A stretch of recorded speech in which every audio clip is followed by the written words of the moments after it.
नमस्कार दोस्तों, स्वागत है आपका शिव कृपाल शर्मा यूट्यूब स्टोरी चैनल में। दोस्तों, आज हम आपको बताएंगे भगवान हमारी सुनते क्यों नहीं। दोस्तों, प्रार्थना का अर्थ यह नहीं होता है कि आप जैसा चाहें वैसा ही भगवान करें, क्योंकि भगवान का विधान आपके अनुसार नहीं चलता है।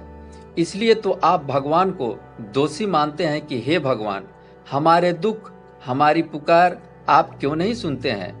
इसका कारण आज के इस वीडियो में बताने जा रहा हूं। अगर ये बात आप समझ गए तो भगवान आपकी पुकार अवश्य सुनेंगे। भगवान श्री कृष्ण अर्जुन को उपदेश देते हुए कहते हैं कि हे अर्जुन, जब तक मनुष्य इस संसार में लोगों के सामने अपनी याचना करता है तब तक मैं उसकी सहायता नहीं करता। इसलिए जो मनुष्य अपने कर्मों को मुझे समर्पित करके याचना करता है उसकी मैं तत्काल रक्षा करता हूँ। तभी तो जब तक द्रौपदी अपने बंधु बांधवों से सहायता मांगती रही तब तक मैं उसकी सहायता नहीं किया, लेकिन जब उसने दोनों हाथ ऊपर करके निसहाय अवस्था में उसने मुझे पुकारा तो मैं तत्काल उसकी पुकार को सुनकर उसकी रक्षा किया। दोस्तों, भगवान श्री कृष्ण कहते हैं कि जब मन एकाग्र होता है तो आपकी पुकार, आपकी प्रार्थना और शक्तिशाली हो जाती है।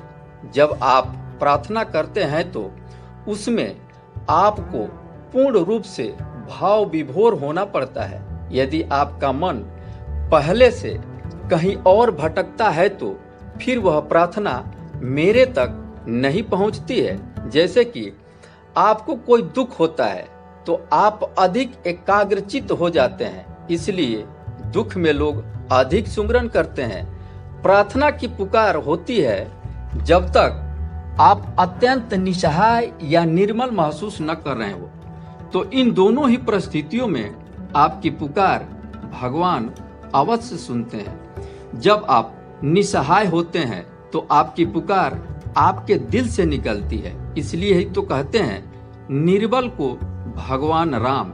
यदि आप कमजोर हैं तो ईश्वर आपके साथ है।